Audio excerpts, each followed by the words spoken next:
Bon, Fred, on évoque depuis un moment ces fameux fonds du premier quartile mondial. Oui. C'est quoi un fonds du premier quartile mondial? Comment on les définit? C'est très mathématique, Stéphane. Un fonds du premier quartile mondial, c'est un fonds qui en termes de performance, sur les... Alors, tu peux être premier quartile sur 5 ans, 10 ans, 15 ans, 20 ans. C'est un fonds qui fait partie des 25% des meilleurs performeurs. Donc, d'abord, c'est pas toi qui définis ça. Ce sont des instituts de tutelle qui vont te mesurer. Il y en a 3 ou 4. T'as PitchBook, t'as Preqin, t'as Cambridge.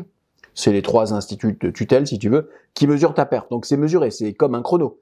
On regarde. Alors, il y a 3 critères de performance. Il y a le rendement, ton fameux TRI, Internal Rate of Return. Premier critère. Deuxième critère, c'est ce qu'on appelle le TVPI. Total Value to Paid In, c'est le multiple de l'argent que tu as rendu. Oui, et ça, il faut expliquer que c'est très différent. Oui. Et c'est absolument passionnant de voir la différence entre le TRI et le multiple de rendement. Oui, parce que tu as des fonds qui sont très bons en rendement, qui vont faire 25% de rendement, mais ils ne savent pas faire travailler l'argent longtemps. Donc, ils vont te rendre 1,6 fois la mise parce que le capital tourne 2 ans. Donc, ils vont être très bons en TRI, mais pas très bons en multiple. Après, attention, tu as des fonds qui sont très bons en multiple parce qu'ils gardent l'argent trop longtemps, mais qui sont pas bons en TRI.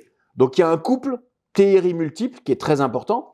Et puis, tu as un autre critère qu'on appelle le DPI, qui est la vitesse à laquelle un fonds te rend le cash. Parce que c'est pas tout d'avoir rendu 2,5 fois la mise. La question, c'est à quelle vitesse l'as-tu rendu? Donc, c'est la vélocité. Donc, on va te mesurer sur 3 critères.